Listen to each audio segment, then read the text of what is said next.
On est rendu à Gilberte, hein, qui va venir nous parler d'astrologie. Et Oui. Oui.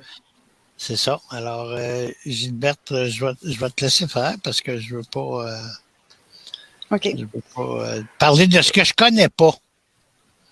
Pour ceux qui me connaissent pas, parce qu'il y a peut-être des gens qui me connaissent pas malgré qu'on m'a connu aujourd'hui, je suis Gilberte. J'ai 61 ans d'âge humain. Mais mon âme est beaucoup plus vieille que ça, hein? Parce que je suis une fille qui travaille beaucoup avec son âme. Qu'est-ce que je fais, à vrai dire? Je suis un petit peu comme un caméléon, moi. Je touche un petit peu à tout. J'ai toutes sortes de couleurs. Je suis une personne empathique, une personne très sensible, émotive, oui. Pour les gens qui me connaissent, ils le savent. Et je joue avec toutes mes couleurs, dans le fond, et j'essaie d'aider les gens le plus possible. À travers qui je suis, dans le fond. Hein? Mon émotivité touche des gens émotifs, ma sensibilité également, et mes émotions et tout ça. Oui, bon, c'est ça que je voulais dire. Donc, oui, vas-y, est-ce qu'il y a quelqu'un qui voulait parler? Oui, je m'excuse. Est-ce qu'on donne la scène à Gilberte, hein? Puis nous, on se Ben oui. Fred, est-ce que tu peux t'occuper de nous flusher? Oui. Je veux juste, Gilberte, si tu as tes diapositives, je t'encourage à le faire. Oui.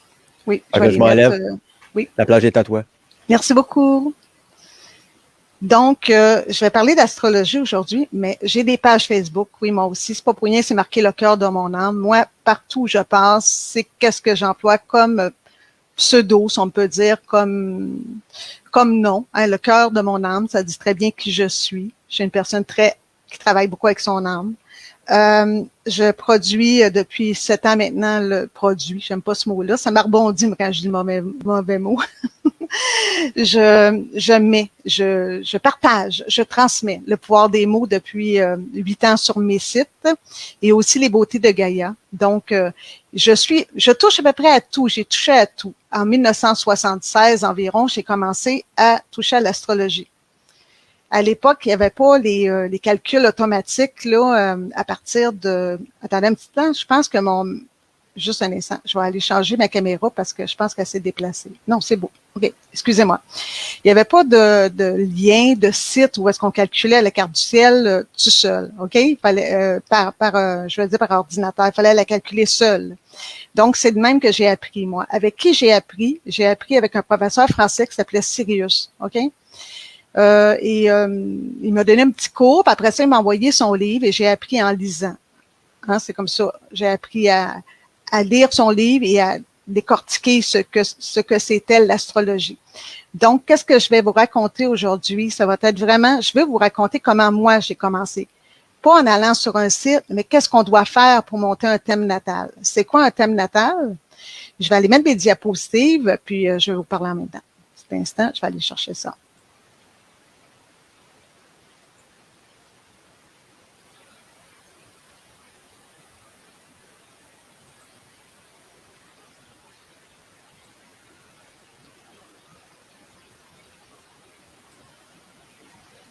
Je vais retourner dans le bon fichier parce que tout a fermé chez moi, je ne sais pas pourquoi.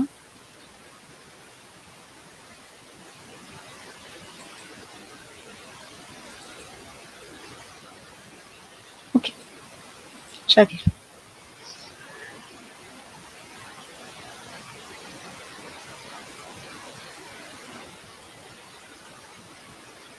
C'est un live, France. On est en direct. Du freestyle.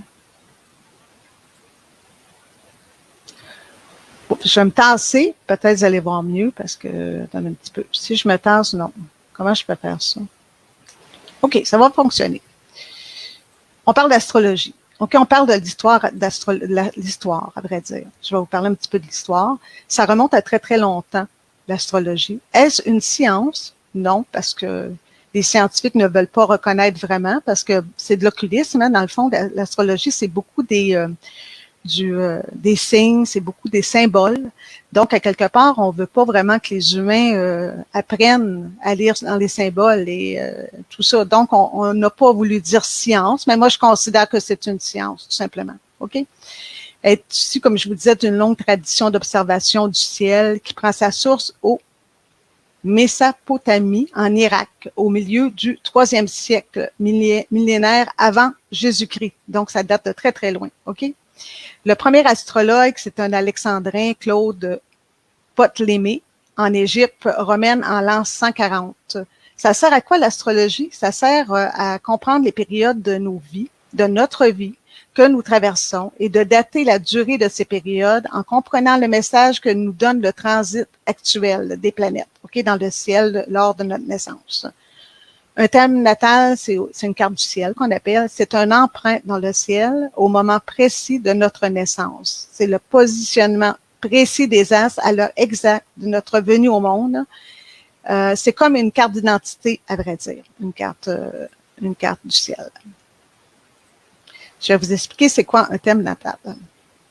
Premièrement, pour faire un thème natal, une carte du ciel, ça prend la date de naissance, le jour, le mois, l'année, la ville où vous êtes né et l'heure, évidemment. C'est très important. On peut faire une carte du ciel sans voir l'heure, mais c'est moins précis, si on peut dire. Je ne vois pas bien mes diapositives. Pourquoi? Bon. Peut-être à cause de la bande passante. On peut enlever la bande passante, s'il te plaît, Fred? Ah, il n'est pas là. Attends un petit peu, je vais aller enlever la bande passante, si vous permettez. Je pense que c'est pour ça que je ne vois pas bien mes trucs.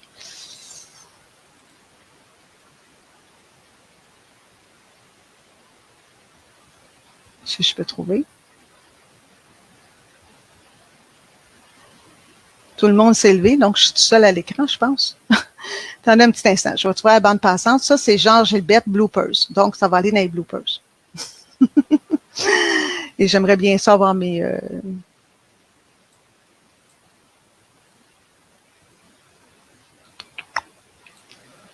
Sans mes choses, je ne peux pas vous compter exactement.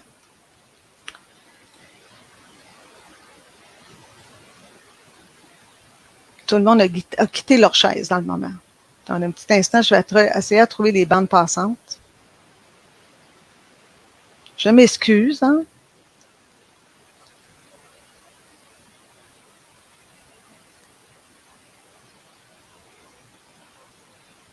Help me. Les amis sont tous partis. Ah, Fred, tu serais gentil de m'enlever la bande passante en bas, s'il te plaît. Je ne sais pas s'il me comprend. OK, merci beaucoup. Excusez-moi, les amis. OK, c'est la référence astronomique du temps.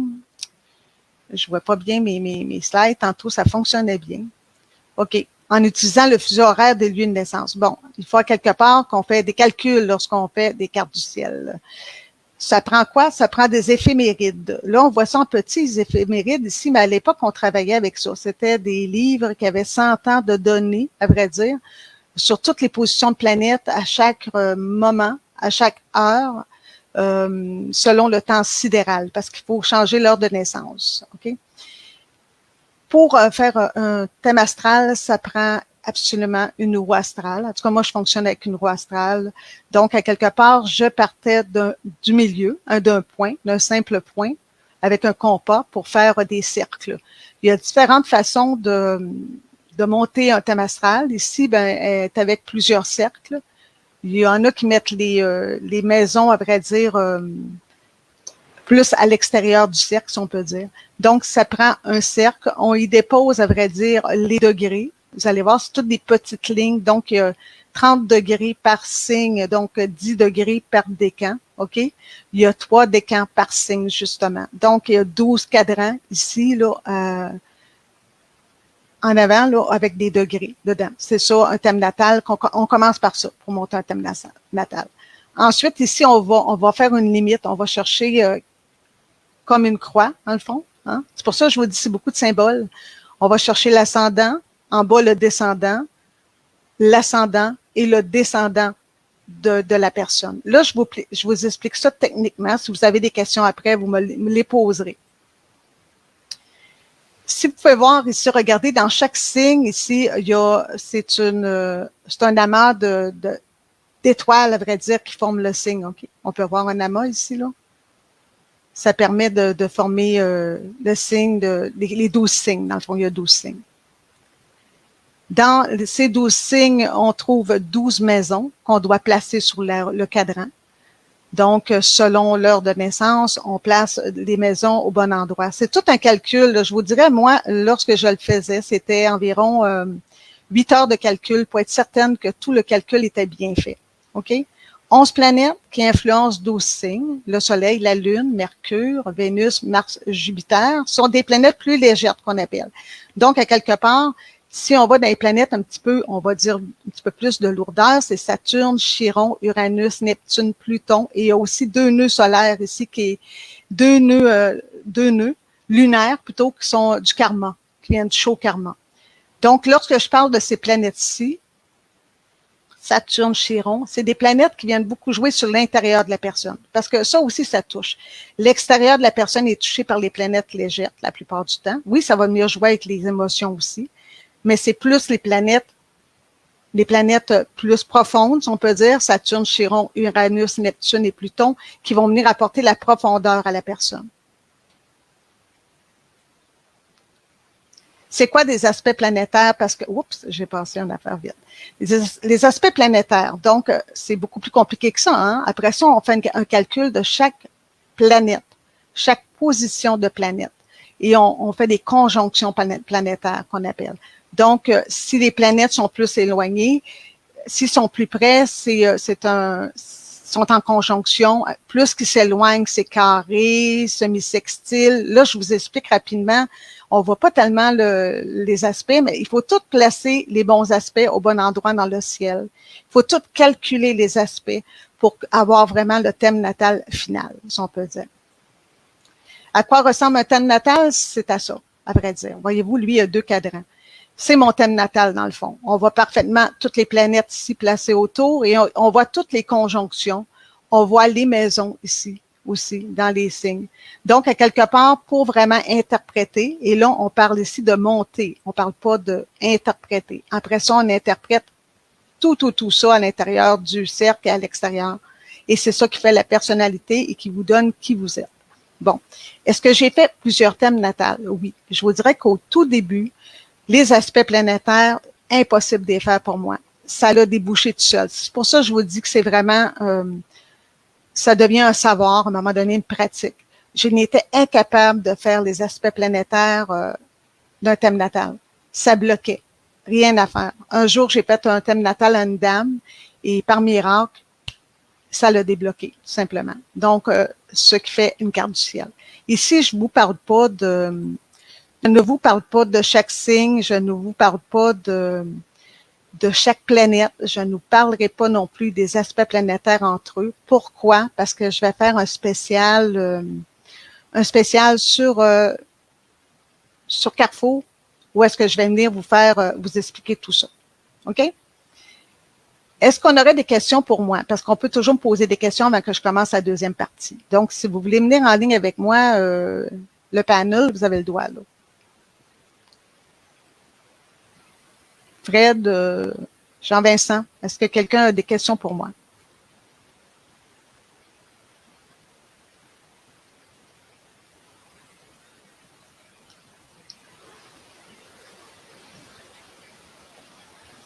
Je t'entends pas si tu me parles, Fred.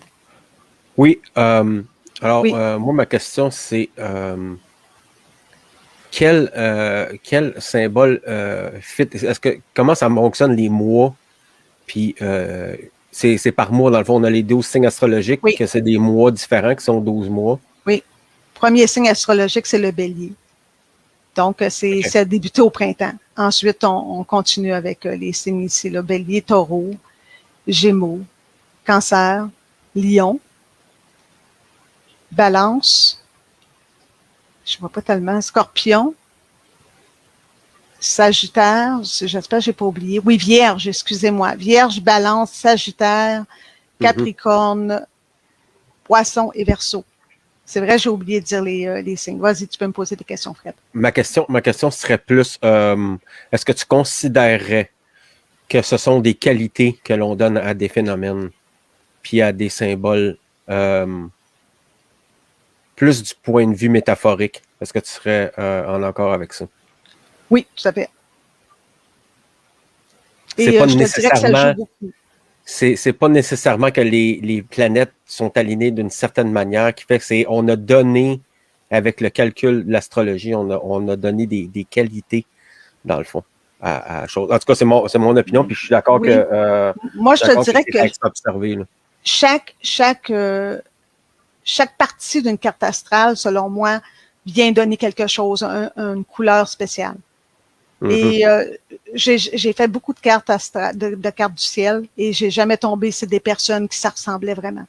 Et là, je parle, là, c'est très différent. Pour avoir une carte natale semblable, il faudrait absolument que les gens sont nés dans la même ville, pratiquement aux mêmes heures, parce que je pense que ça change aux 15 minutes. L'ascendant change aux 15 minutes lorsqu'on C'est très précis, là. Oui, tout à fait. C'est très, très précis. Comme vous pouvez voir, ma première partie est très rapide. Je voulais pas non plus faire ça pendant 20-25 minutes. Je voulais qu'on me pose des questions, comme Fred le fait. Je suis pas rentrée dans tous les détails parce que je compte bien faire un grand live sur le Carrefour où est-ce que je vais vraiment parler de ça. OK? J'ai une deuxième partie où je parle un petit peu du symbolisme parce que j'avouerais que Fred me réveillait un petit peu au symbolisme dernièrement. Et je vais traiter un petit peu plus dans la deuxième partie du symbolisme de la carte. Voilà. Merci beaucoup.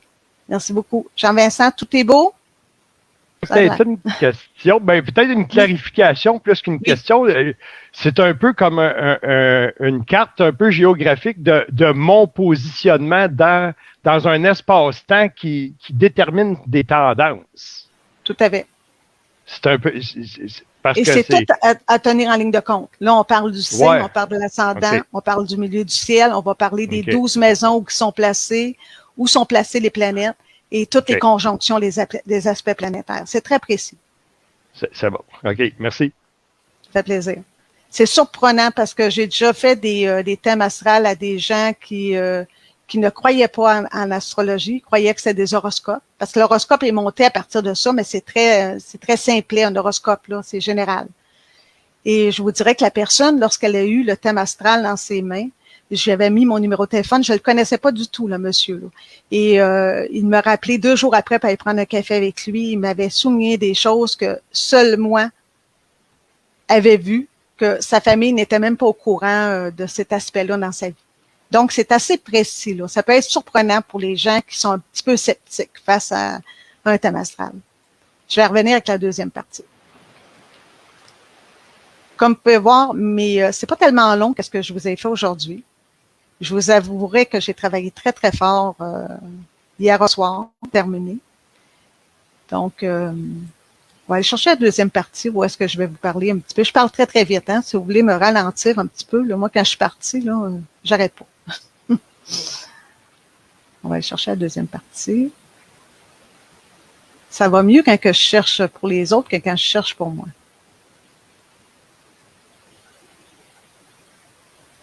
On va finir par le trouver.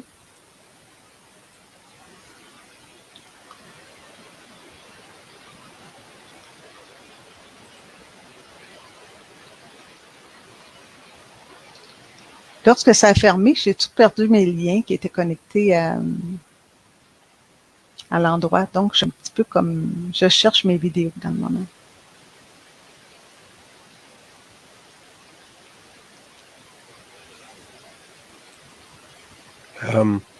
Oui, vas-y. Simon, il y a une question.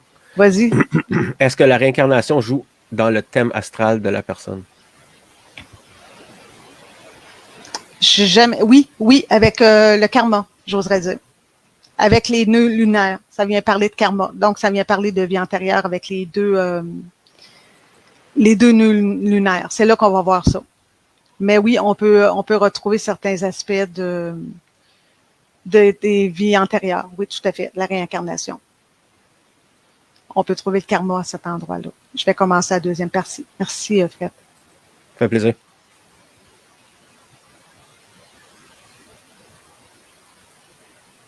Ça fait plaisir, Simon.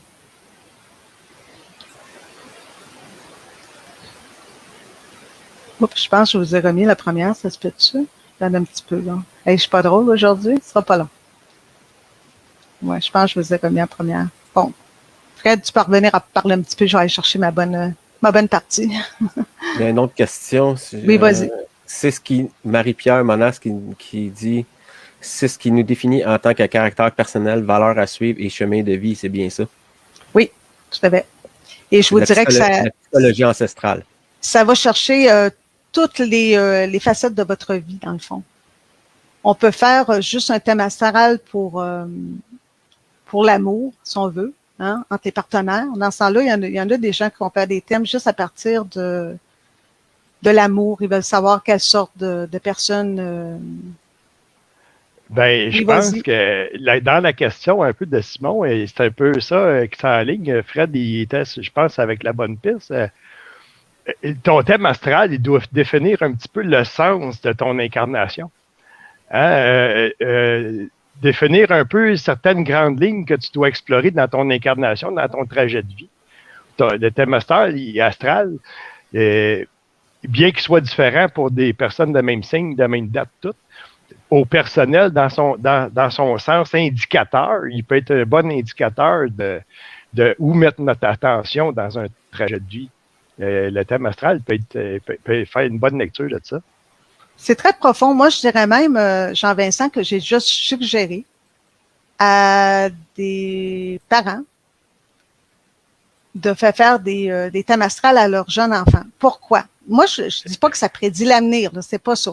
Je dis à quelque part, ça permet de suivre un petit peu si les gens vont avoir un petit peu parce qu'on peut voir même, tu sais, des périodes creuses dans la vie des personnes avec les planètes lourdes, là.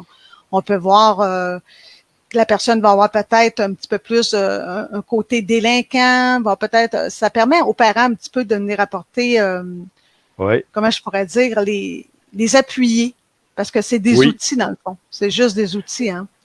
C'est bon que tu dises, ma mère l'avait fait faire, puis nous autres, on était très jeunes. Puis sans le savoir, ça nous a donné des indicateurs dans l'observation de soi-même à partir d'un très tôt dans la vie. En ayant des petits indicateurs comme ça, ça nous a amené, je pense, une certaine conscientisation au niveau de l'observation de ce qu'on était, même en tant qu'enfant, puis évoluer avec ça.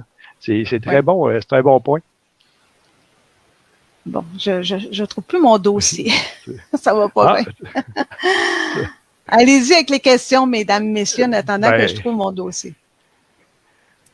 Il y a plein de choses comme ça, là. Puis l'astrologie, ça en fait partie de l'occulte. Parce que ça a été ils ont commencé à utiliser ça comme forme de divertissement. Ça a été comme un peu water washed. Ça veut dire que ça a été comme un peu épuré. Genre, ils ont mis plein de connotations dans le langage qui fait que les gens ils vont pas prendre ça au sérieux. L'astrologie, la plupart du monde, ils vont voir ça dans le journal, dans la fin du journal, là, avec les phrases qui veulent rien dire, là, tu sais. Mais essentiellement, c'est pas mal plus profond que ça. Puis pour avoir vu une charte moi-même faite pour moi, je suis resté bête. Je suis resté bête de la précision.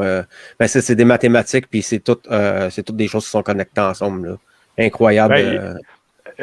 Écoute, c'est relié à la géométrie sacrée. Quand tout est mathématique, on le sait, hein, maintenant que tout a un sens. Il n'y a rien qui n'a pas de sens. Et l'astrologie, comme tu dis, si ça n'aurait pas été banalisé de cette façon-là dans un divertissement, peut-être que les gens, avec le temps, en auraient fait une lecture plus plus considérée. Moi, je suis d'accord avec Fred là-dessus. Je pense qu'un petit peu, qu'est-ce qui est venu me déranger dans tout ça, c'est qu'on a comme fermé le Zoom, et là, j'ai comme perdu mes présentations. Peux-tu aller les rechercher d'une autre manière? Ouais. Et si on parlerait de Pluton? On va parler un petit peu de Pluton durant le temps que je trouve mes choses. On va parler de Pluton tantôt. On est là-dedans. Que je vois. Merci d'être là. Merci la gang. Oui, un petit compte rendu. On a perdu un petit peu mes vidéos que j'étais supposée de présenter. Ça va pas bien Pluton. Pluton, on va parler de Pluton. Je sais que tantôt, quelqu'un m'a demandé de parler de Pluton. OK? On est là-dedans, justement. Temps plein. Vient de passer dans le signe du Verseau le 23 mars. Pluton.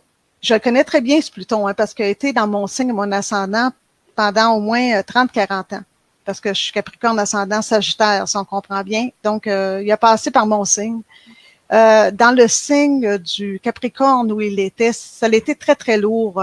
C'est pas pour rien qu'on a eu toute cette dictature-là. Parce que dans le signe du Capricorne, c'est ça que ça apporte de la dictature lorsque Pluton se ramène dans le signe. OK?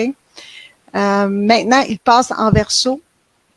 Il est passé en Verseau, mais il va nous tétiner un petit peu. Dans le fond, il est juste au début du Verseau, dans le moment. Il va se revenir en Capricorne, nous achaler un petit peu encore. Donc, à quelque part, c'est pas encore terminé, là, la dictature un petit peu qu'on subit, là. Il va en avoir encore un petit peu. Ça va un petit peu mélanger un petit peu aussi si on peut dire, les cartes. Parce qu'à quelque part, il va falloir qu'on vienne vraiment se mettre les pieds à terre, décider, reprendre notre pouvoir dans la vie. Parce que si on le fait pas, ça peut aller dans deux sens. Et là, je ne vais pas vous faire peur. Là. Je vais essayer, je retrouve pas mes choses, mais je vais essayer de vous parler de Pluton. Ben, mais ça dit surtout aussi qu'il y a une réalité qu'on peut plus ignorer. Pluton nous amène dans un air où ce que vraiment les choses, on doit les regarder en face. On peut plus faire semblant de se tourner le regard en pensant qu'on ne sera pas affecté par les choses qu'on ne regarde pas ou par les choses qu'on ne voit pas. On sait maintenant que, de toute façon, il y a une réalité qui va nous toucher, même si on veut l'ignorer. On ne peut plus le faire volontairement maintenant. Non. Pluton amène ça. Oui, puis qu'est-ce que ça va faire? C'est que les gens, ça va un petit peu comme... oui, il va y avoir de plus en plus de gens qu'on peut dire réveillés, si on peut dire éveillés, qui vont prendre leur place. Les gens qui étaient un petit peu plus, peut-être, comment je pourrais dire, rebelles, ça peut jouer, ça peut un petit peu empirer. Moi, qu'est-ce que je veux dire par là, c'est qu'on est à l'ère du numérique, qu'on le veuille ou qu'on le veuille pas. Il va y avoir de nombreuses innovations. C'est pas pour rien qu'on nous apporte ça. Ça fait partie des innovations, le numérique. Sauf qu'à quelque part, tout dépend qui manœuvre ça. Ça peut servir aussi bien d'un point de vue correct, côté santé. On va sûrement trouver, dites-vous bien que dans les 23 années, là, j'annonce rien, là, je l'ai lu à quelque part dans le ciel, OK? Dans les prochaines années, il va y avoir beaucoup de remèdes, probablement, qui vont être trouvés pour des maladies on n'avait pas trouvé de remède, OK? Il y a aussi des nouvelles innovations qui vont venir, dont peut-être, je ne sais pas si vous avez entendu des bed-aids, ces affaires-là, c'est des affaires un petit peu plus reliées à l'holistique, ouais, où qu'on va traiter les gens avec des sons, avec des pierres, des choses plus alternatives. Oui, non, tout à des fait. choses plus alternatives un peu, ouais. Tout à fait. Donc, ça peut prendre ce côté-là, comme ça peut prendre l'autre côté. Tout dépend c'est pour ça qu'on nous dit de reprendre notre pouvoir, de faire les choses, OK, de nous remettre en action, de prendre l'autonomie. Parce que si on le fait pas, il n'y a pas personne qui va le faire à notre place. Et qu'est-ce qui risque d'arriver? C'est que si ça tombe dans des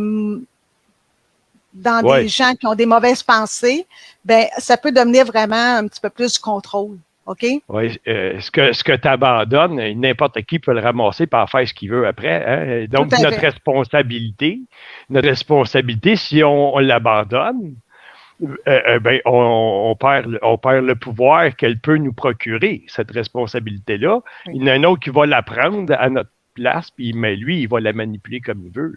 Tout à fait. Lui ou elle, tu sais, ou un système, c'est un système, ouais. Oui. Qu'est-ce que ça peut faire aussi à quelque part? Écoute, dites-vous bien là qu'il va y avoir des choses pas tomber. Ça, si on se fie à Pluton, d'ailleurs, plein d'astrologues attendaient que Pluton traverse en Verseau. C'était quelque chose que les astrologues parlaient beaucoup parce qu'à quelque part, ça va vraiment changer la façon de réagir dans le monde.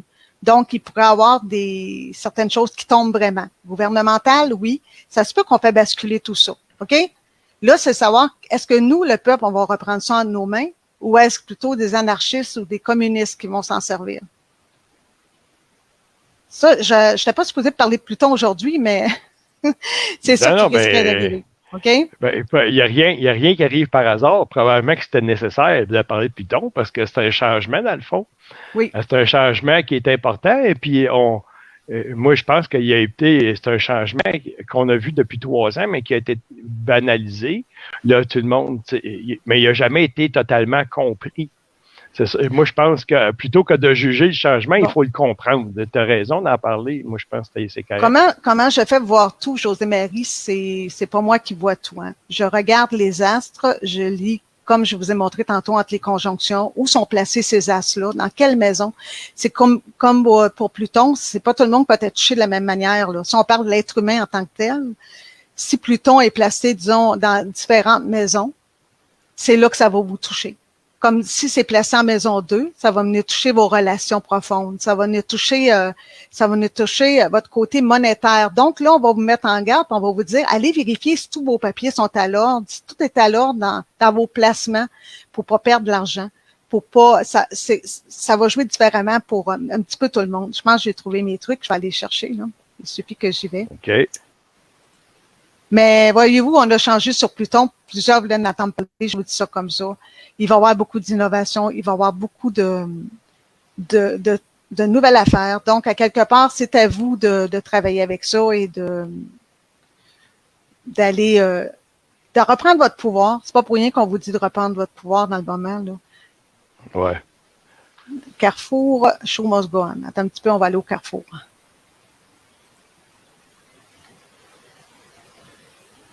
S'il y a quelqu'un d'autre qui a des questions, peut-être me le dire en attendant, puis je vais aller chercher.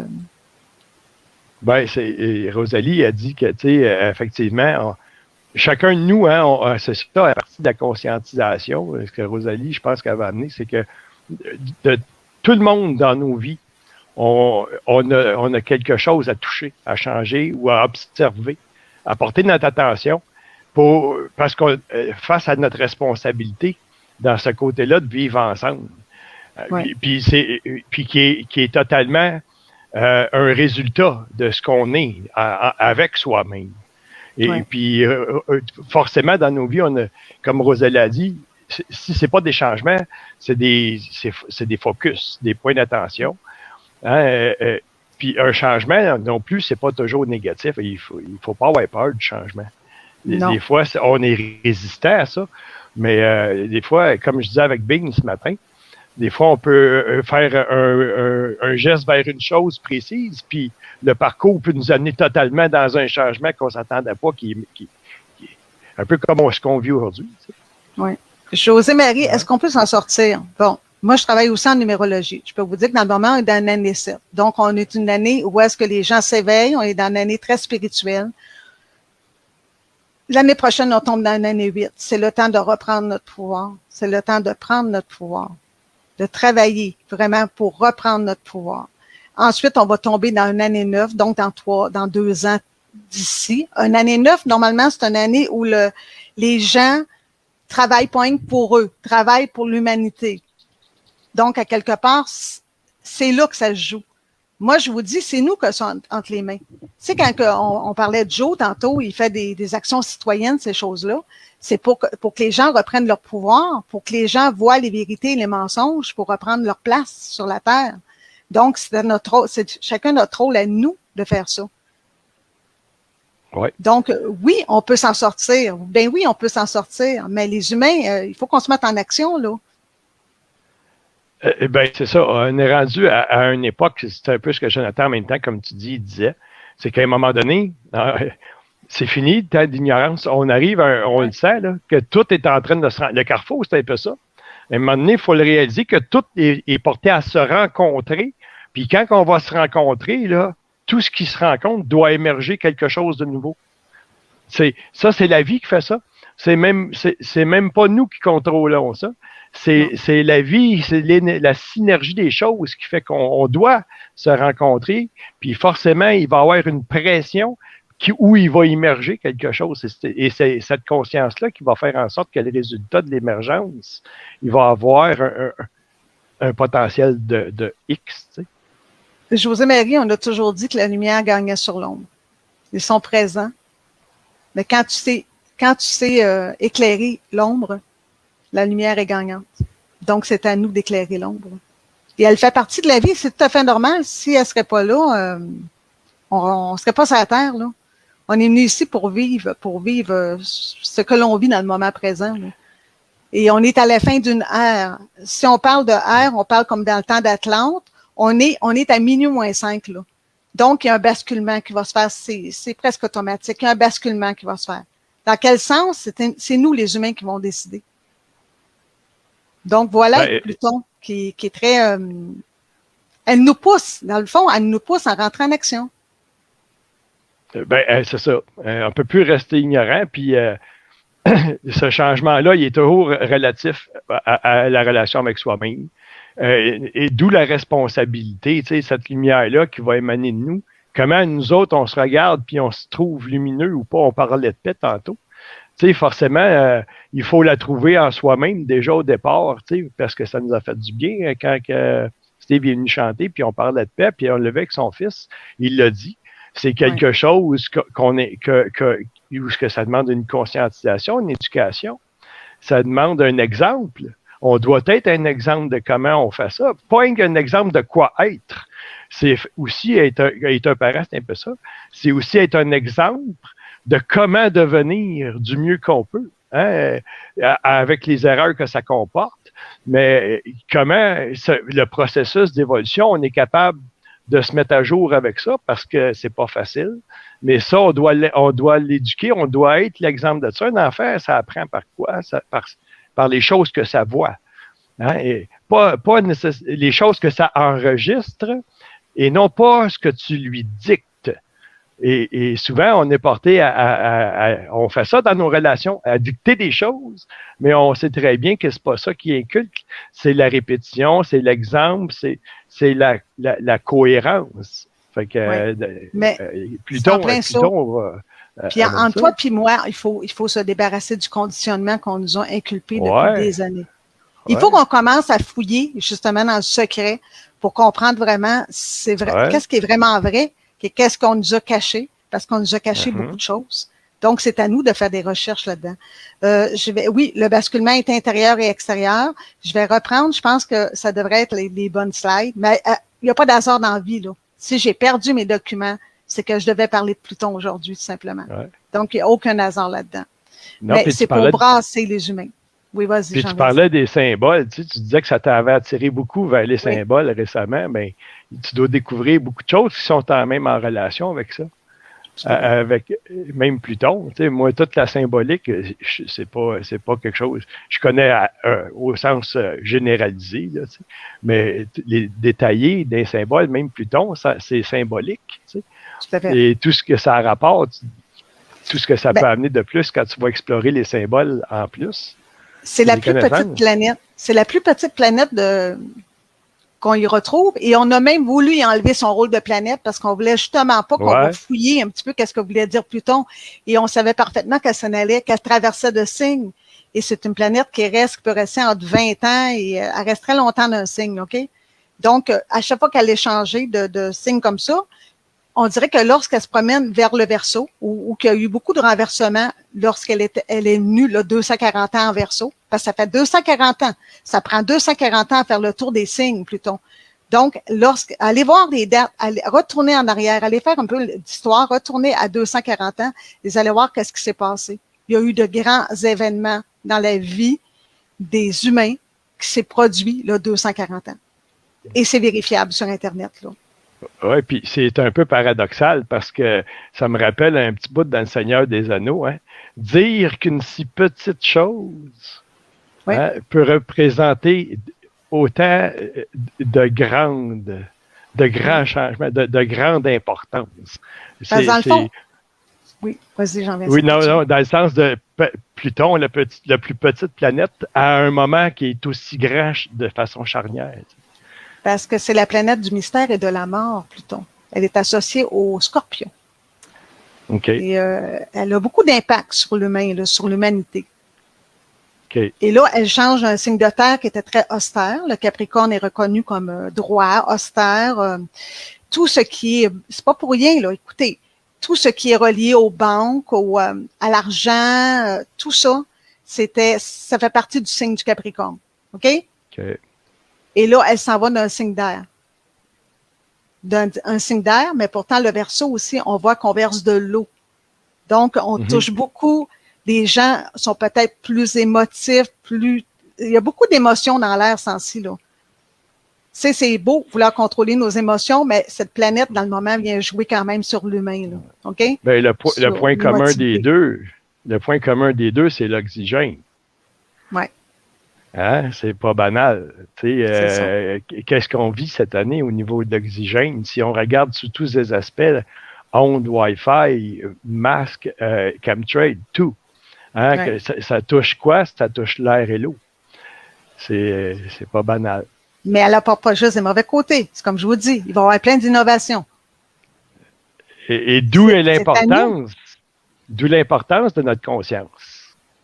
Hein? Tout à fait. Voilà, c'est justement ça. Si tu veux changer le monde dans la vie, pour les humains, c'est de changer leur conscience, de prendre conscience, de reprendre leur pouvoir et d'être positif, parce que pas juste voir parce que c'est ça Pluton, hein, c'est une planète quand même lourde qui nous annonce peut-être des mystères et la mort de quelque chose. Hein, parce que quand on parle de mort, là, c'est pas la fin du monde, là, c'est la mort de quelque chose. OK? Bon. Donc, pour renaître. Donc, c'est à nous de renaître dans le bon sens, de se joindre ensemble, les humains, et d'aller chercher des choses aussi, parce que c'est comme qu'on nous dit, on nous a caché plein de choses aux humains. On nous a conditionnés à apprendre c'est pas ça qu'on aurait dû apprendre à l'école, là. Il y a bien d'autres choses, là. Apprendre à cultiver, apprendre bien de choses. Même l'occultisme et ces affaires-là, là. On les a cachées et même on a voulu mettre un nom. On a fait peur, on a emporté une peur avec ce mot et on a fait peur aux gens avec ce mot. Mais ce mot, c'est des mystères. C'est des mystères que les hommes auraient dû découvrir. Tout simplement. C'est drôle parce qu'on a supposément une instruction qui est supposée de nous apporter, de nous responsabiliser ou de faire de nous des personnes autonomes dans un système fonctionnel matériel. Et en même temps, paradoxalement, on produit dans un système une dysfonction, le contraire total de l'autonomie intérieurement, affectivement, de la façon que le cycle de la culture est structuré. Et affectivement, on devient totalement en manque d'autonomie. Et on est supposé rencontrer un système avec un mode d'éducation qui se dit nous rendre autonomes au sens matériel des choses. Mais quand ce déséquilibre-là il est trop grand, ça reste d'une façon ou d'une autre une dysfonction, quelque chose qui est plus autonome parce que cet équilibre-là n'est plus atteint. Donc, il faut qu'on se rééduque nous-mêmes, dans le fond. Hein? C'est pas pour rien qu'on fait des recherches, aller chercher les secrets, les mystères. Allez scruter ça de plus près. Apprenez un petit peu, allez lire dans les symboles. Moi, si je peux le faire, n'importe qui peut le faire. Moi, je suis pas mieux que n'importe qui. Je suis égal à tout le monde ici, de ça à faire. Donc, à quelque part, je pense que c'est une bonne idée de commencer à aller nous éduquer. Tiens, on va dire ça comme ça. Aller nous éduquer, nous, les humains. Voilà. Mais ces qualités à Pluton, ça serait quoi? Dans ses forces et ses fragilités plus mais là, si on y va, c'est la renaissance. C'est la renaissance, c'est reprendre. C'est vraiment quand même une planète de pouvoir. Là. C'est une planète pour avancer. Prendre conscience. C'est beaucoup la conscience. Mm-hmm. Oui. L'intérieur, c'est très profond. Oui, il y avait un élément technologique que tu avais l'air à dire aussi qui était inclus là-dedans. Donc, ça réfère aussi à notre aspect aussi mental des choses, aussi un aspect intellectuel de ce que l'on est aussi. Oui, mais ça va devenir beaucoup plus justement, l'humain va devenir normalement avec Pluton. Si tu le prends du bon côté, tu vas devenir beaucoup plus conscient, mais conscient de l'inconscient, pas juste conscient de l'humain sur Terre, conscient au-delà de l'humain. Ouais. On parle vraiment de quoi de profond, là. Non, elle a de très belles qualités, là. Moi, je pense que si je ne l'aurais pas eu dans mon signe, je ne serais pas une personne aussi profonde que ça. Je pense qu'elle est venue m'apporter de la profondeur, OK? Parce que j'ai vécu quand même 40 ans et plus avec Pluton dans mon ciel astral. Donc, elle m'a permis d'être qui je suis. Elle m'a aidé. C'est moi qui me forgé, là. C'est moi qui ai forgé qui je suis. Mais je veux dire, à quelque part, elle est venue m'appuyer dans ma profondeur. Donc, je considère que Gilberte est plus profonde. Pluton a beaucoup aidé avec... c'est pas toujours facile avec Pluton, là. Elle nous apporte des expériences un peu lourdes à vivre. On va dire, j'emploie même plus le mot, tu vois. Des souffrances. Voilà. OK? OK, ouais. Mais dans le fond, c'est pas des souffrances, c'est des expériences qu'on se relève. C'est une planète, une planète merveilleuse. Oh oui, c'est une planète merveilleuse, là. Et qu'est-ce qui s'en vient? C'est très, très... ça peut être beau si l'humain se relève. C'est comme je parlais, si on y va avec la numérologie, année 7, année 8, année 7, les gens s'éveillent un peu plus, sont un petit peu plus spirituels, il va être un petit peu plus... Là, je parle de spiritualité, mais ça peut être aussi bien dans l'occultisme, peu importe quoi, là. Ils veulent savoir, savoir les choses plus profondes, OK? Ils veulent se connecter à plus grand que soi. Ils veulent se connecter à ceux qui vont les éduquer. Pas qu'est-ce qu'on apprend dans les livres, là. Qu'est-ce qu'on va aller chercher dans les recherches. Ou dans les livres, oui, mais dans les livres cachés, où est-ce qu'on veut pas que l'humain y va. On reprend notre pouvoir, on donne au peuple, on s'ouvre au peuple, et ensuite, on tombe en année 1. Donc, on recommence une nouvelle vie. C'est pas mauvais qu'est-ce qui est annoncé dans le moment avec les astres. C'est juste que c'est à nous, l'humain, de s'ajuster, tout simplement. Ben, ça vient enlever du mystère. Ça l'oblige à aller enlever du mystère. Justement, tu parlais d'occulte tantôt, là. Ça nous force à aller dans la partie cachée, ce qu'on gardait occulte de nos réalités, ou des grandes connaissances, ou sous toute chose, en fait, là. Toute la partie occulte, là, ça nous oblige à se questionner, à s'interroger, à démystifier.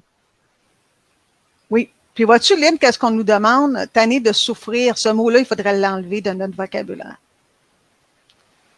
Il faudrait enlever ce mot souffrir. L'auto, ça provoque ses souffrances lui-même. C'est l'autosouffrance de l'humain, de son mental, tout simplement. Et je ne veux pas être trop profonde avec ça, mais la souffrance, là, on est venu sur Terre pour vivre des expériences. On devrait prendre qu'on est sur un grand terrain de jeu dans le moment. Et peut-être qu'autour de nous, c'est même pas la réalité, c'est peut-être holographique qu'est-ce qu'on voit dans le moment. OK? Ouais. C'est nous, l'humain, avec notre imagination, qui nous imaginons que on est venu pour souffrir sur Terre, mais on n'est pas venu pour souffrir, on est venu pour vivre pleinement notre vie terrestre. Oui, ben je pense qu'à un moment donné, la conscience, elle vient du fait d'être tanné de souffrir. Moi, à un moment donné, ça t'arrive, là, il y a un moment donné il y a un moment qui se rencontre dans ta vie, tôt ou tard, où est-ce que tu es tanné de souffrir. Je pense que sa phrase est bonne, parce que la souffrance aussi, mais sais-tu pourquoi qu'elle voit ça de même? Parce qu'elle est en train de s'éveiller. Elle est en train de s'éveiller. Elle est en train d'en prendre conscience. Donc, Lynn, c'est un cadeau. Oui, c'est ça. C'est ça. C'est un bon signe en soi. C'est un bon signe en soi parce que c'est ça qui amène tout le restant de la suite logique qui va arriver dans ce questionnement-là. C'est d'être tanné de ça. C'est ça le but de l'éveil. C'est un choc, tu sais, se réveiller à la réalité des fois. Et ça fait partie de ça, mais c'est pas mal. Ça fait partie du parcours, puis c'est juste au début que c'est comme ça. Parce qu'après ça... On semble dire qu'il y a un problème avec le chat, je ne sais pas trop, là. On voit pas des messages, ça a l'air, c'est ça qu'on dit. Je vais essayer à partir le dernier petit bout de la formation. Normalement, ça devrait être correct. Sinon, c'est qu'on ne veut pas que je parle de ça. Non, puis s'il y en a qui ont des questions qui ne gênent pas, hein, on peut, par rapport à Pluton aussi. Là, puis je vais revenir plus profondément que Pluton aussi au courant de, comme je dis, des semaines à venir. Je vais essayer à développer vraiment, là, parce que là, dans le moment, jusqu'à janvier, elle va un petit peu en Verseau. Et là, elle est tellement près de la ligne du Verseau, du Capricorne. C'est pour ça qu'on est pogné en deux. On voit pas justement la lumière au bout du tunnel, parce qu'elle est pognée dans l'ombre encore du Capricorne, à 0 degré. Et elle va à 2-3 degrés du Verseau. Elle revient dans le signe du Capricorne. Elle se promène de même jusqu'en janvier et même jusqu'en avril l'an prochain. Après ça, elle va embarquer dans le Verseau. Mm-hmm. Et là, on va y aller pour 20 ans. Oui, un changement d'époque, un changement d'air, c'est pas comme un changement d'heure. C'est ça. C'est pour ça que là, on se prépare. Là. On se prépare à goûter à un nouveau monde ou à quelque chose de nouveau. C'est là qu'il faut qu'on se prépare, là. Qu'on s'éduque, qu'on commence à aller voir un petit peu dans l'obscur, qu'est-ce qu'il y a, qu'est-ce qu'on nous a caché, qu'est-ce qu'on nous a caché et qui ne devait pas être caché. Il faut se réveiller à ça. Voilà. Je vais essayer de mettre voir si ça fonctionne. Ben oui, vas-y. Oui, voilà. OK. Je vais toucher un petit peu au symbolisme. C'est tout nouveau pour moi. Ça aurait pu être beaucoup plus profond que qu'est-ce que je vais vous parler. Mais là, on parle du symbolisme astrologique, OK? De l'astrologie, des cartes des thèmes natals, tout ça.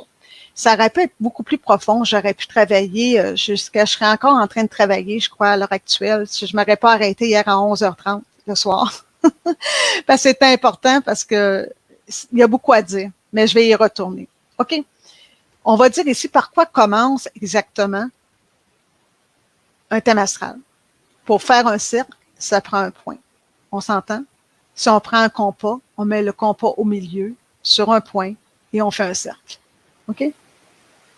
Le cercle commence à partir d'un point. C'est un point central. Qu'est-ce qu'il représente?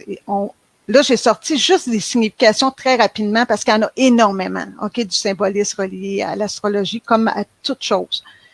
Il représente la source, ce point. C'est le symbole de l'unité.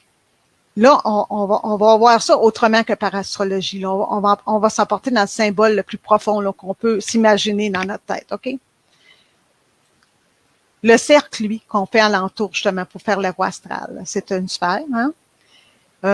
C'est l'univers, on dit que c'est l'univers qui se déploie, que c'est souvent associé au monde des esprits, au monde invisible, dont peut-être l'occultisme, justement. Hein? On dit qu'il est renvoyé au souffle divin.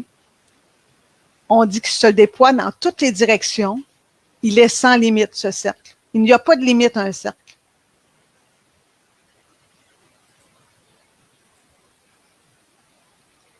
En astrologie, ce cercle contient toutes les autres formes géométriques.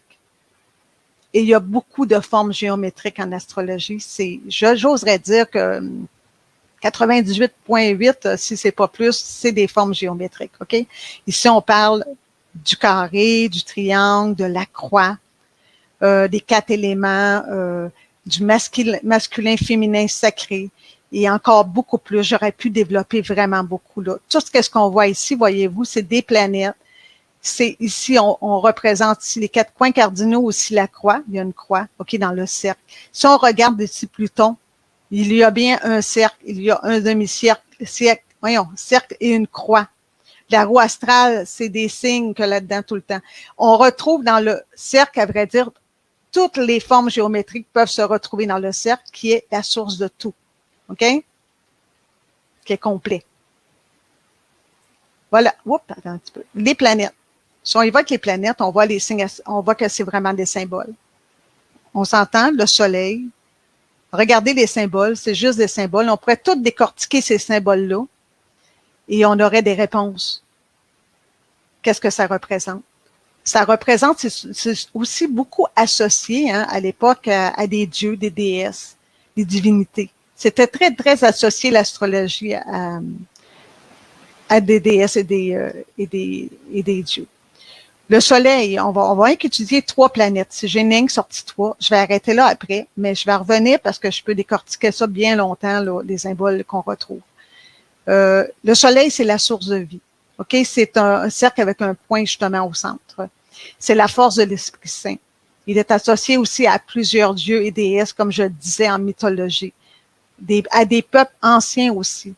Amon-Ré, Mitra, Hélios, c'est toutes des dieux et des déesses de l'époque. Pour Platon, c'est l'image du bien qui se manifeste dans le monde visible. Côté taoïsme, le soleil est le principe masculin associé au yang.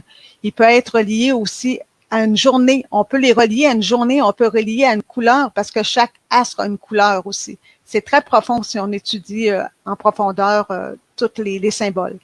L'élément, c'est le feu. Hein, et donc, le soleil symbolise le feu aussi. Et là, j'aurais pu vous en sortir beaucoup là, sur juste qu'est-ce que vous voyez à l'écran. La lune, elle est reliée aussi à divers déesses, donc Istar, Isis, Séléna, Arémis, Hécate. La gorgone de Méduse aussi est associée également à la lune, sans oublier que on associe côté catholique, la Vierge Marie à la Lune. Pourquoi? Parce qu'elle invoque la fécondité et que la Lune est cycliste. Hein, elle se passe sur un nombre de jours limité. C'est la magie des mystères, c'est le monde des ténèbres, de l'inconscient. La Lune, elle invoque l'intimité, le psychisme, la condition de l'âme humaine, la prise du côté sombre et de lumière, hein, parce qu'à quelque part, elle représente la nuit et le soleil représente le jour, donc l'ombre et la lumière, donc le yin et le yang. Elle est associée à l'eau, au yang féminin, comme je disais. Elle est considérée comme calme, douce, émotive, très émotive. D'ailleurs, la Lune provoque beaucoup des émotions chez l'humain. La science lui a même touché un petit peu, là. Si vous allez un petit peu en psychiatrie, vous allez voir qu'à la pleine Lune, il y a un petit peu plus ça bouge un peu plus, là. OK? Elle exprime également la dualité, la Lune. La Terre, source de vie. La Terre est représentée par deux éléments ici. Le triangle à l'envers avec une barre en bas. Non, le triangle à l'envers, c'est ça. Et le cercle avec la croix dedans. OK? On dit que c'est la source de vie, c'est notre mère nourricière. La Terre, c'est notre déesse mère, dans le fond, notre Gaïa. Et c'est grâce à cette belle planète que si nous sommes ici pour vivre des expériences humaines. Donc, pourquoi pas regarder toute cette beauté que nous offre la Terre, hein, et toute cette richesse qu'elle nous offre également. Pluton ici, je vois pas bien avec les choses en haut, mais en tout cas, on dit qu'elle est reliée au dieu Hadès, le dieu des enfers. Elle peut faire, voyez-vous là, c'est le côté obscur de Pluton, ça, le dieu des enfers. Obscur, ou encore on a voulu simplement nous le rendre obscur, cet enfer, ok? Pluton, c'est l'infini, c'est l'invisible. C'est le ciel aussi, avec la fécondité, on peut le voir ainsi. Et il est relié, il va être en Verseau. OK, c'est mourir pour mieux renaître. C'est le haut et le bas, Pluton. On peut dire un petit peu, c'est comme une croix grecque, mais avec une inversion un petit peu, parce qu'on voit qu'elle est inversée. Si on regarde les distances entre la manière qu'elle est placée, OK? Elle symbolise la frontière entre une forme de vie vers une autre. Elle est associée à la reproduction et au processus de la renaissance. Pluton détruit les fondations faibles seulement pour reconstruire sur des fondations plus solides qu'avant. Voilà ce qu'elle fait, Pluton. Donc, vu qu'elle est très présente dans le moment et elle change de signe, elle est là pour détruire ce qui était faible pour reconstruire plus solidement cette terre où l'on vit simplement avec les humains. Le nombre 12, parce qu'on peut jouer avec les nombres aussi. J'ai rien que fait quelques petites recherches. Le nombre 12, les 12 signes du zodiaque, les 12 mois de l'année, tout ce qui est dérivé de 12 au zodiaque, les 4 éléments, les 3 décans, les deux côtés yin et yang, hein, de côté. On dit que le 12 est considéré comme le nombre parfait, étant donné qu'il est interprété comme un point d'harmonie. Il symbolise aussi la fin d'un cycle et la renaissance. Il représente les 12 plans spirituels, religieux et ésotériques. Il représente aussi le temps et l'espace.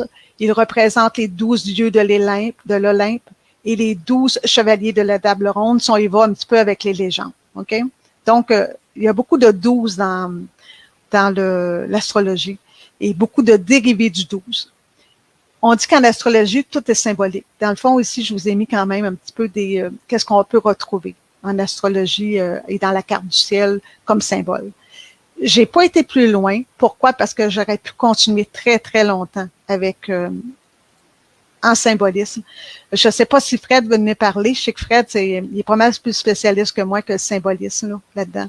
Donc, si vous voulez venir, messieurs, j'ai terminé ma petite présentation avec quelques petites difficultés, mais il n'y a pas d'hasard. Hein? Si je devais avoir des difficultés à retrouver mes documents, c'est que je devais parler de Pluton, même si aujourd'hui, je n'étais pas supposée d'en parler du tout. Voilà. Je vous écoute. Ça a donné une bonne intro. Je vais être bien curieux de voir ton suivi sur la page du Carrefour parce que oui, il va y avoir des suivis après. Il va continuer à avoir du stock qui va s'uploader sur la page du Carrefour public. Alors, je vous invite à rester des notes puis de checker une fois de temps en temps. Je ne sais pas si vous avez recueilli des questions ou si on peut me poser autrement. On va lui laisser un temps pour voir s'il y a des gens qui ont des questions. Oui, vas-y, Gabriel, tu avais quoi à dire? Ouais, moi, c'est un peu comme il dit, là, je pense que je vais faire l'ouverture de la chasse à Pluton. Et puis, je vais donner des permis. Ouf, ouf! Mais non, elle est très grande, cette planète. Elle va nous faire évoluer. On n'aura pas le choix. Elle va nous pousser à l'évolution. Ouais, dis qu'elle reste tranquille un peu. Elle nous secoue. C'est un site, elle nous secoue, là. Moi, je dirais, elle sort de mon signe, puis elle me secoue pas à peu près, là. Je sens qu'elle est en train de quitter mon signe, et pourtant, j'étais habituée à vivre avec elle, là. Mais là, elle s'en va un petit peu plus loin, et je me sens secouée. Il me semble qu'à quelque part, je me recherche, parce que j'étais en train de perdre des petites parcelles qui étaient là depuis longtemps avec cette planète. Et là, probablement que je vais devoir me reconstruire avec d'autres parcelles, simplement. Voilà. Ouais. En tout cas, si c'est une coïncidence, le timing est assez pas pire, tu sais. Fait que, mettons, mais moi, j'ai aimé ça, Gilberte, en exposé. Moi, j'aime ça, ces affaires-là. J'étais intéressé par tout, puis ça suscite en moi. Moi, je suis un Gémeaux, hein. Puis, il y a un côté intellectuel des choses que j'aime explorer. Moi, ça excite mon sens visionnaire, puis philosophique un peu à travers ça. Puis j'aime ça, moi, quand tu parles de ça. Autant comme quand on fait nos petites séances à tarot. Oui. Merci. Pour répondre à Marie-Pierre, oui, Marie-Pierre, elle est en train de changer de signe et cette planète prend 240 années à faire le tour du zodiaque. Donc, tu imagines, là? Ben, c'est ça, l'autre fois, tu expliquais ça, puis là, je me souvenais plus. Elle rentrait, puis elle partait, puis elle revenait tout de suite, je pense. Oui, c'est que là, dans le moment, elle rétrograde et c'est plutôt rare pour une planète lourde. On est habitué avec Mercure, mais une planète lourde comme ça, même cette année, on dirait c'est quelque chose de nouveau. Saturne aussi a rétrogradé. C'est des planètes quand même très, très lourdes qui viennent jouer sur l'intérieur de l'être humain. Et là, oui, elle s'amuse à aller là en Verseau. Elle est passée en Verseau le 23. Et oui, elle va revenir vers le Capricorne. Elle va venir, à vrai dire, c'est comme ça quelque part, elle veut prendre du renouveau. Et là, non, on nous rapporte dans l'ancien. Donc, à quelque part, c'est pour ça qu'à quelque part, tout bouge encore. Tu sais, autant en politique, côté monétaire, tout ça, ça bouge. Ben, quand on fait un changement dans nos vies, nos anciennes tendances, ils traînent un petit peu. Ouais, ben c'est ça, mais c'est parce que faut craindre qu'ils ne sont pas tous nettoyés si ça revient à ça. Fait que Pluton. C'est comme un bateau qui éteint son moteur sur l'eau. Tu sais, l'inertie va quand même le faire en sorte qu'il s'arrête. Il ne s'immobilisera pas tout de suite. Ben, nos vies, ça peut être de la même façon. Gabriel, tu n'étais pas là tantôt, toi? Non, j'étais là, j'étais pas là. Quand j'ai perdu la plateforme, tous mes documents ont comme, je ne sais pas pourquoi, on va dire disparu. Je ne les trouvais plus en nulle part. Donc, je suis restée prise entre ma première partie et ma deuxième partie. Ah, c'est ce qui m'a obligée à venir parler de Pluton. Donc, il n'y a pas d'hasard, là. Il fallait que je parle de Pluton aujourd'hui. Voilà. Mais Gilbert, lâche Jessica, Gab, puis reste avec nous autres, petit bout.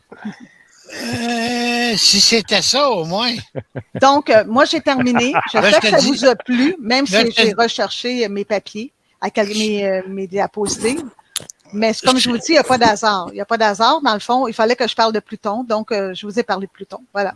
Fait que Jean-Vincent, je voulais te punir en te disant pas ce que Jessica a dit à ton propos, mais je vais le dire quand même. Ah. Elle dit, il est tellement intéressant parce qu'elle dit, peu importe qui va là, quelle énergie qu'ils ont, ils s'intéressent, puis ils écoutent, puis ils développent avec la personne. Peu importe c'est qui. Elle trouve que tu es un personnage bien équilibré là-dessus. Puis, ouais. Mais là, tu le méritais pas, mais je te l'ai dit pareil. Non, mais je pense que tout le monde a à nous apporter, tu sais, puis effectivement, j'aime ça offrir de moi-même dans l'interaction aussi parce que j'apprends de moi, j'apprends de l'autre. Hein? On apprend de nous. Puis pour moi, c'est ça. Même la première fois que j'avais rencontré Fred avec Libercast, c'était un peu ça. On se connaissait pas beaucoup. Puis on vient de deux milieux un peu différents qui cachent des choses, les deux. Puis dans cette écoute-là, on s'est rencontrés quelque part. Puis moi, c'est ce que j'ai aimé de ça. Même si on pouvait percevoir certaines de nos différences, bien, on s'est permis de se rencontrer parce qu'on sentait que c'était l'être humain en avant de nous qui était intéressant. Avant ce qu'il représentait, l'être humain est plus important. Je pense que c'est un peu le message que Jonathan nous disait tantôt aussi. À travers ça, ça a fait ressortir de ça. Puis c'est dans ce sens-là. Ben, merci, Jessica, mais moi, je dois dire que j'ai un petit chef, je te l'ai dit, je la trouve jolie, ta petite Jessica. Mais je veux Reste faire tranquille. Gab, là. Ça reste juste des compliments. Pour ce qui est de Rosalie qui marque mes pages, Rosalie, en passant, il y a des petits secrets, puis peut-être ceux-là, tu n'as pas réussi à les découvrir. C'est rare dans le cas de Rosalie. Moi, j'ai des pages privées parce que j'ai des groupes privés qui s'appellent Le Cœur de mon âme. On peut les trouver, mais il faut qu'on me fasse la demande. Et à partir de ces groupes-là, moi, je fais beaucoup de directs hors StreamYard, mais de plus en plus sur StreamYard. Gabriel m'a un petit peu poussé à faire des tirages sur StreamYard, mais où il y a aussi des Zooms que je fais une fois par mois où on parle de différents sujets, les maîtres ascensionnés, les rayons sacrés, les archanges, bon, il y a plein de sujets. Donc, c'est le cœur de mon âme. Si vous voulez avoir plus de... Vous voulez être invité, parce que vous me demandez en privé à Gilberte Couture et je vais vous envoyer le lien pour vous abonner. C'est un club un groupe privé qu'on retrouve pas les pages à nulle part. Voilà. Est-ce qu'on peut prendre 30 secondes pour mentionner, Rosalie, évidemment, m'a écrit en privé pour...